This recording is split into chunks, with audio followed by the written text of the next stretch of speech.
कौन थी वो साधारण लड़की जिसके गीत सुनने के लिए स्वयं भगवान जगन्नाथ रात में बैंगन के खेतों तक पहुंच गए। उड़ीसा की पवित्र भूमि में एक साधारण बैंगन बेचने वाला व्यक्ति रहता था, जिसकी एक बालिका थी, भोली, निश्छल और प्रेम से भरी हुई। संसार की दृष्टि में वह बस एक गरीब सब्जी वाली थी, पर भीतर उसका हृदय भक्ति के रत्नों से भरा था। उसे संत जयदेव गोस्वामी के गीत गोविंद के पद इतने प्रिय थे कि वह दिन रात उन्हें गुनगुनाती रहती थी। उसके स्वर में कोई शास्त्रीय लय नहीं थी, पर भक्ति की मिठास थी जो सीधे भगवान जगन्नाथ के हृदय तक पहुंचती थी। वह अपने माता पिता की सेवा करती, घर का सारा काम निबटाती और फिर प्रेम से जयदेव जयदेव गाती रहती। एक दिन पूर्णिमा की रात उसके पिता ने उसे पुकारा, बेटी, चांदनी अभी उजली है, जाकर बैंगन तोड़ ला, सुबह मंडी में ले जाना है।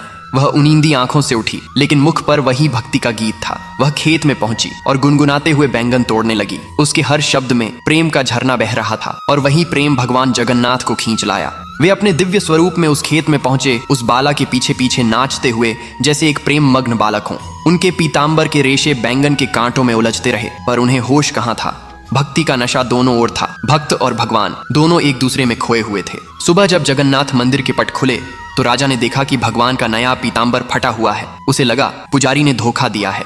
उसने क्रोधित होकर पुजारी को कारागार में डाल दिया। बेचारा पुजारी रोता रहा, प्रभु, मैं निर्दोष हूँ। उसी रात राजा को स्वप्न में स्वयं भगवान जगन्नाथ प्रकट हुए। वे बोले, राजन, पुजारी निर्दोष है। मेरा पीताम्बर तो बैंगन के कांटों में उलझ गया था जब मैं अपने भक्त की भक्ति सुनने गया था। उस बालिका की गायन भक्ति ने मुझे बांध लिया था। अगली सुबह राजा स्वयं उस खेत में पहुंचा। वहां सचमुच पीताम्बर के सुनहरे रेशे कांटों में लिपटे थे। राजा की आंखों से आंसू बह निकले। उसने पुजारी को सम्मान के साथ मुक्त किया और प्रण किया कि गीत गोविंद का पाठ अब प्रतिदिन भगवान जगन्नाथ के समक्ष होगा।